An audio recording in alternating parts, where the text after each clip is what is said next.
اعوذ باللہ السمیع العلیم من الشیطان الرجیم بسم اللہ الرحمن الرحیم۔ بات چل رہی تھی آرڈر 7 رول 11 اخراج عرضی دعویٰ کے حوالے سے کہ جب عرضی دعویٰ سے کوئی کاز آف ایکشن ظاہر نہیں ہو رہی ہے تو پھر آرڈر 7 رول 11 کی گراؤنڈ سامنے آ جاتی ہے، یا جب جو مطلوبہ دادرسی ہے اس کی مالیت کم لگائی گئی ہے اور پلینٹیف سول کورٹ کے حکم کے باوجود مقررہ مدت میں مالیت عرضی دعویٰ جو وہ مطلوبہ دادرسی ہے اس کے مطابق کرنے میں ناکام رہتا ہے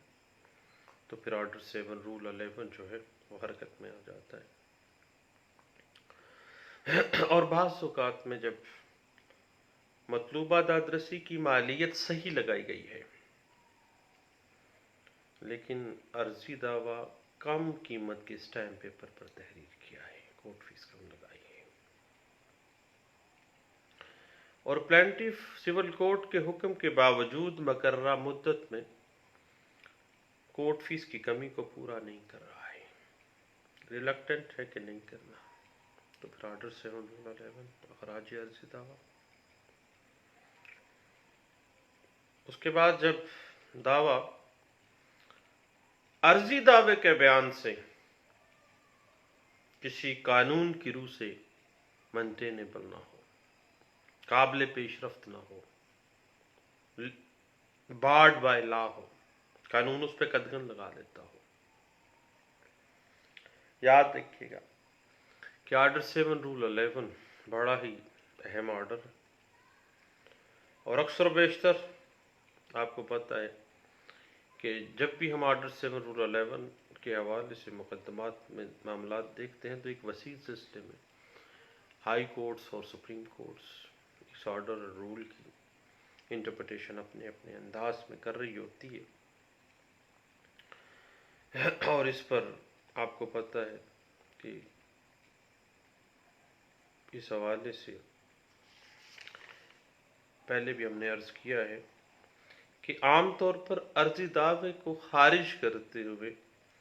صرف عرضی دعوے کے جو مندرجات ہیں ان پر غور کیا جاتا ہے۔ البتہ ایک سول کورٹ میں اگر ڈیفینڈنٹ پارٹی پیش ہو جاتی ہے اور ڈیفینڈنٹ پارٹی اپنا جواب ریکارڈ میں لے آتی ہے تو پھر جواب دعویٰ اور ریکارڈ پر موجود جو دیگر مواد ہے اس کو بھی زیر غور لے کے آ سکتی ہے، اور انصاف کے تقاضوں اور ضابطۂ کار بدنیتی سے استعمال کو روکنے کے لیے سرسری طور پر اگر یہ بات ظاہر ہو جاتی ہے، کچھ وجوہات سامنے آ جاتی ہیں جو کہ آرڈر 7 رول 11 میں فعال کر جاتا ہے وہ عرضی دعویٰ پرامہ فسائی سرسری انداز سے، تو یاد رکھیے گا کہ ایک سول کورٹ جو ہے دعوے کے ساتھ ساتھ جواب دعویٰ اگر آ گیا ہے تو اس کے مندرجات کو دیکھنے کی بھی پوری مجاز ہے، اور عرضی دعوے کو سرسری طور پہ بھی دیکھ کے اگر کسی وجوہ میں آ جاتی ہے، کوئی ریزن آ جاتی ہے آرڈر 7 رول 11 کی، تو دعویٰ خارج کرنے کی مجاز ہے ایک سول کورٹ۔ اس حوالے سے 1994 MLD لاہور ہائی کورٹ کا فیصلہ پیج 207 جو ہے وہ ہمیں اس حوالے سے کچھ گائیڈ لائنز دے دیتا ہے۔ اور ایک بات اور ذہن میں رکھیے گا کہ سول کورٹ جو ہے 711 سے قطع نظر inherent power of civil court جو کہ section 151 code of civil procedure 1908 کے تحت اس کو دے دیا گیا ہے، کورٹ فیس کی کمی کو یا مالیت دعویٰ کی کمی کو پورا کرنے کی اجازت دے سکتی ہے، ڈسکریشن آف کورٹ ہے اس حوالے سے۔ اب اس بات کی اگر آپ انٹرپریٹیشن دیکھنا چاہیں تو 1993 MLD page 2015 Lahore high court کا فیصلہ ہے. حتیٰ کہ اگر کسی عرضی دعوے پر کورٹ فیس نہیں لگائی جاتی ہے تو پھر بھی یہ ایک درست طریقے سے عرضی دعویٰ تو دائر ہو گیا. اب اس دعوے کے حوالے سے یہ نہیں سمجھا جائے گا کہ وہ ود ان لمٹس ہے. کورٹ فیس کی صحیح مقدار تعین کرنی پڑے گی اور کورٹ فیس کی ادائیگی کا پورا موقع سول کورٹ دے گی پلینٹف کو. اور اگر آخر کار جتنے موقع چاہتی ہے ایک سول کورٹ دینا چاہتی ہے وہ دے سکتی ہے, لینینٹ ویو رکھ سکتی ہے. اور اگر ایک پلینٹف پھر بھی ریلکٹنٹ ہے تو پھر دعوے کو خارج کرنے کے لیے اختیار رکھتی ہے. اب ایک بات ذہن میں آ جاتی ہے کہ آخر کار کم مالیت دعویٰ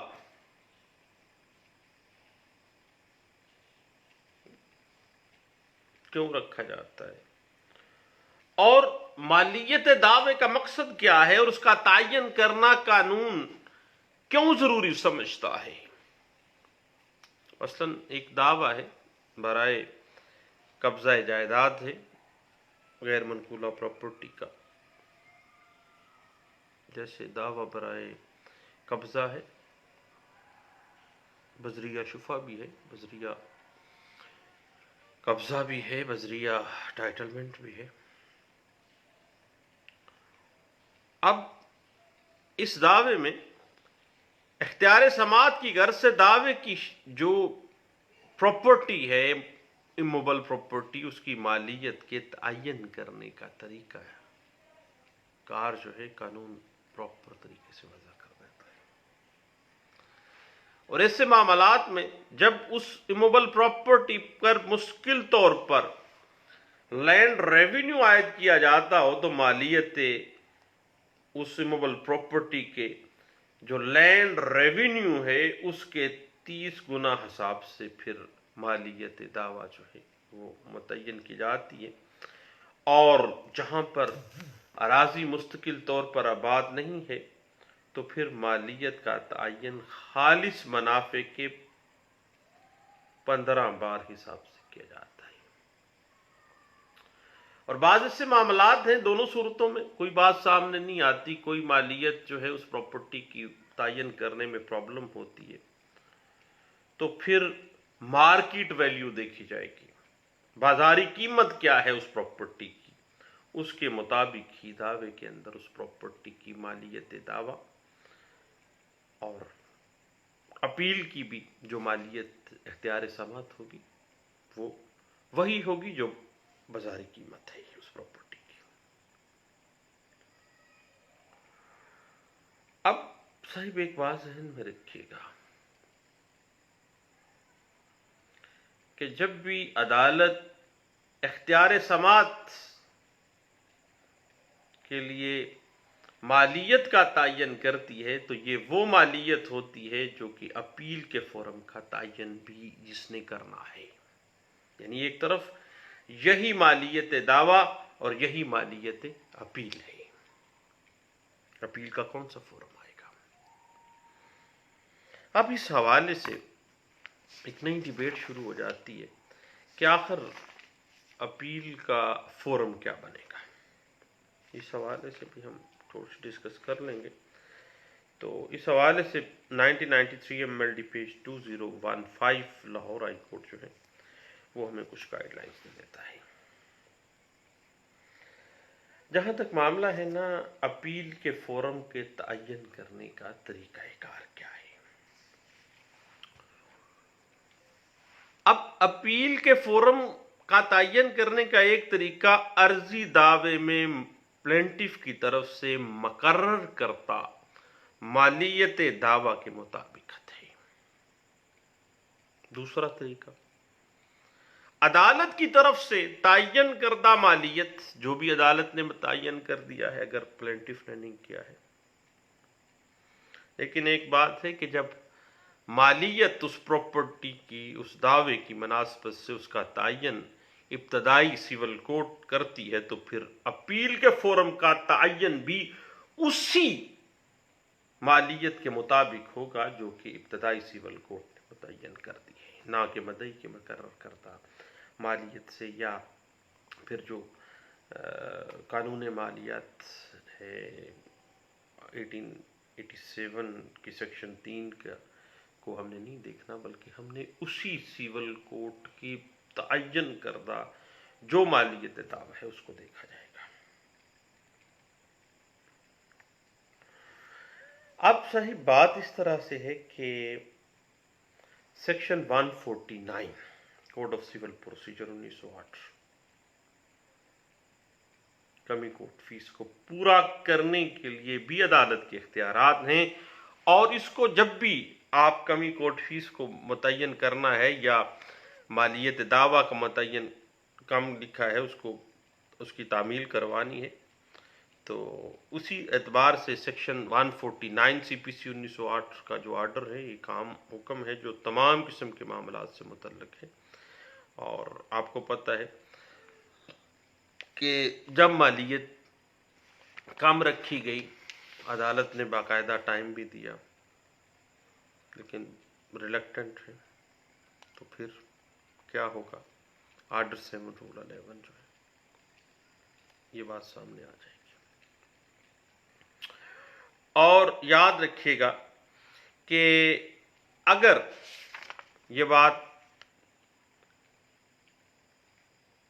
ذہن میں رکھیے گا کہ یہ ڈسکریشن آف کورٹ ہے اور سیکشن 149 سی پی سی 1908 کے حکم میں کورٹ فیس کی ادائیگی کے لیے توسیع میعاد کا کوئی حوالہ باقاعدہ طور پر نہیں آتا ہے، ڈسکریشن آف کورٹ کے طور پہ ہی آئے گا. صرف فیس ادا کرنے کی اجازت کا ذکر ہے. اس حوالے سے میں آپ کو کہوں گا کہ P L D 1994 Supreme Court of Azad Jammu and Kashmir P 32 جو ہے وہ اس حوالے سے ہمیں کچھ گائیڈ لائنز دے دیتی ہے. اور بعض اوقات ایسے معاملات آ جاتے ہیں جب لیو ٹو اپیل آپ کو لینی پڑتی ہے بطور ڈیفینڈنٹ، تو ایک بڑی اہم ٹیکنیکلٹی ہے کہ جاتی ساری آپ نے 711 کی پلی نہیں لینی بلکہ لیو ٹو اپیل یا لیو ٹو ڈیفینڈ جو ہے لیو ٹو ڈیفینڈ جب آپ نے لے لینا ہے، لیو ٹو ڈیفینڈ کے بعد ہی آپ نے آرڈر 7 رول 11 جو ہے اس کی پلی لے کے آپ نے اس کا فیصلہ لے سکتے ہیں جب تک اجازت دفاع ایک دعوے میں حاصل نہیں ہو جاتی. اس حاصل کیے بغیر جو ہے وہ نہ جج اس پہ فیصلہ دے سکتا ہے نہ ہی پارٹی انسسٹ کر سکتی ہے. یعنی ایسے خاص طور پہ ریکوری سوٹس میں ہم دیکھتے ہیں کہ جی کاز آف ایکشن اکرو نہیں ہوتی. بھئی اگر کاز آف ایکشن اکرو نہیں ہوتی پہلے لیو ٹو اپیل میں تو آؤ. اس حوالے سے میں ریفر کر سکتا ہوں page 2015 C L D page 179 جو ہے سندھ ہائی کورٹ کی ایک لینڈ مارک ججمنٹ ہے. اس کے بعد سر جہاں تک معاملہ ہے نا کورٹ فیس کا، تو ایسی صورتحال میں بھی عدالت جو ہے وہ میعاد میں توسیع دیتی ہے، اور اگر آخری حد تک دیکھا جاتا ہے کہ کیا واقعی پلینٹف جو ہے ریلیکٹنٹ ہے کہ کورٹ فیس پوری نہیں کرنی ہے اور اگر عدالت مدعی کو صحیح کورٹ فیس ادا کرنے کا حکم دیتی ہے تو یاد رکھیے گا کہ یہ حکم اپیلیبل تو نہیں ہوتا ہے. اس کے علاوہ مدعی کے پاس حتمی حکم تک اس آرڈر کو چیلنج کو ملتوی کرنے کا، اس آرڈر کے خلاف چیلنج یعنی آگے اپیلیٹ فورم میں چلا جائے اختیار ہے. یعنی جب تک اس کے خلاف باقاعدہ طور پر 711 کے تحت خارج نہیں ہو جاتی. اگر وہ مالیت دعویٰ کے تعین میں کوئی معاملہ ہے تو وہ اپیلٹ فورم کو رجوع کر سکتا ہے، اور مدعی اخراج عرضی دعویٰ کے خلاف اپیل میں صحیح کورٹ فیس ادا کرنے سے متعلق آرڈر کی قانونی حیثیت پر اعتراض بھی اپیلٹ فورم میں جا کے کر سکتا ہے. اور اس حوالے سے ہم نے پچھلے دنوں ایک لینڈ مارک ججمنٹ پہ مصیر حاصل بحث بھی کی، ضرور دیکھیے گا صاحب. اور 1984 CLC پیج ہے 852 لاہور ہائی کورٹ، اور اسی بات کو 1992 SCMR پیج 1306 میں سپریم کورٹ آف پاکستان نے بڑے اچھے انداز سے انٹرپریٹ کیا تھا، اور جو سول کورٹس ہیں ان کو باقاعدہ ڈائریکشن بھی دی کہ اس حوالے سے کچھ لینینٹ ویو جو ہے وہ رکھا جانا چاہیے.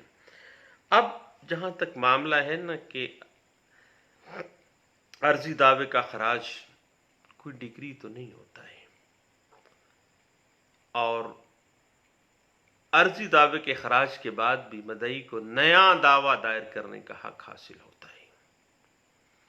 اسی وجہ سے جو اخراج عرضی دعوے کا حکم ہے اس کے بارے میں یہ نہیں کہا جا سکتا کہ اس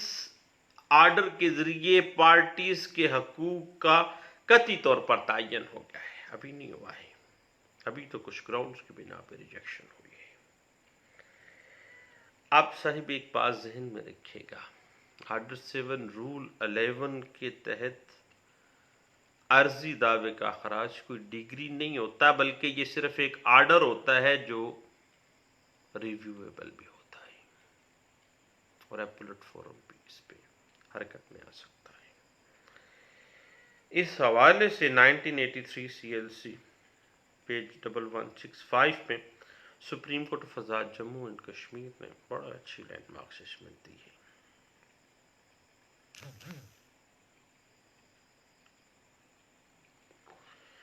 اب صاحب بات اس طرح سے ہے کہ آپ کو پتہ ہے کہ آرڈر 7 رول 10 کے احکامات جو ہیں وہ تاکیدی ہیں. ریٹرن آف پلینٹ ہے، یعنی جس عدالت کو اختیار سماعت حاصل نہیں ہے وہ اس عدالت کا فیصلہ اختیار سماعت نہ رکھنے کی بنا پر کسی شخص کے لیے واجب التعمیل نہیں ہے، اور وہ ریٹرن کر سکتی ہے کورٹ. اور چونکہ اس کے پاس اختیار سماعت نہیں ہے، وہ اس عرضی دعوے کو واپس کرنے کے علاوہ کوئی اور عدالتی حکم صادر نہیں کر سکتی ہے،